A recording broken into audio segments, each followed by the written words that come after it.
नमस्कार, मैं हूँ रश्मि पटेल। टेस्टी डिशेस बाय रश्मि में आपका स्वागत है। आज हम बनाएंगे एक स्वादिष्ट और आसान रेसिपी साबूदाना अप्पम।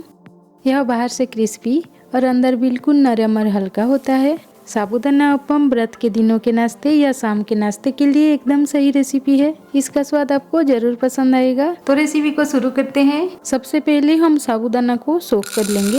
एक बोल में लेंगे आधा कप साबूदाना। इसे 2 से 3 बार अच्छी तरह से धो लेंगे।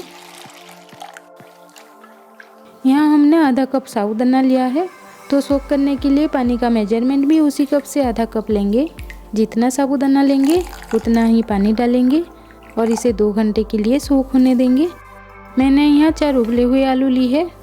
इसे अच्छे से मैश कर लेंगे।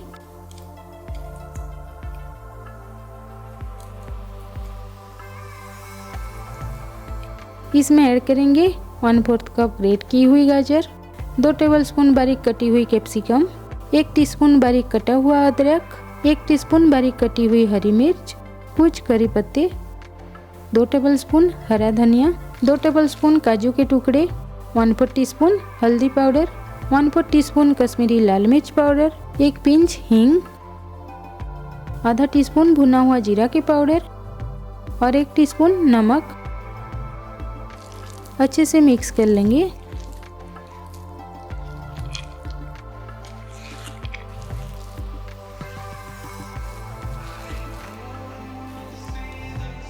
दो घंटे हो गए हैं। साबूदाना पानी को अच्छी तरह से सोख कर लिया है। पानी बिल्कुल भी नहीं है। अगर साबूदाने में पानी रह गया हो तो पानी को एक स्ट्रेनर में छान लें। साबूदाने को आलू के मिश्रण में अच्छे से मिक्स कर लेंगे।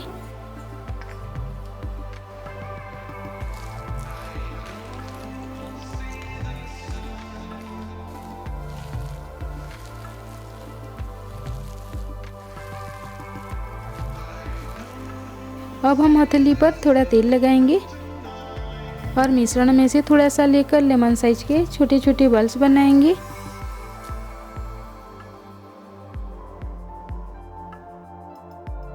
अब हम एक अप्पम पैन को गरम करेंगे और पैन के प्रत्येक मोल को तेल की कुछ बूंदों से चिकना कर लेंगे।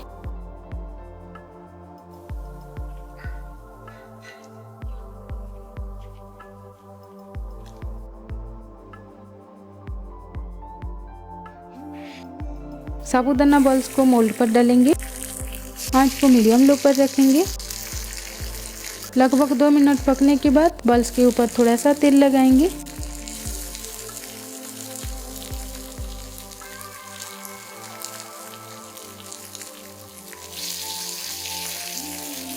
आंच को धीमी कर देंगे और कवर करके लगभग 3 से 4 मिनट तक कुक करेंगे।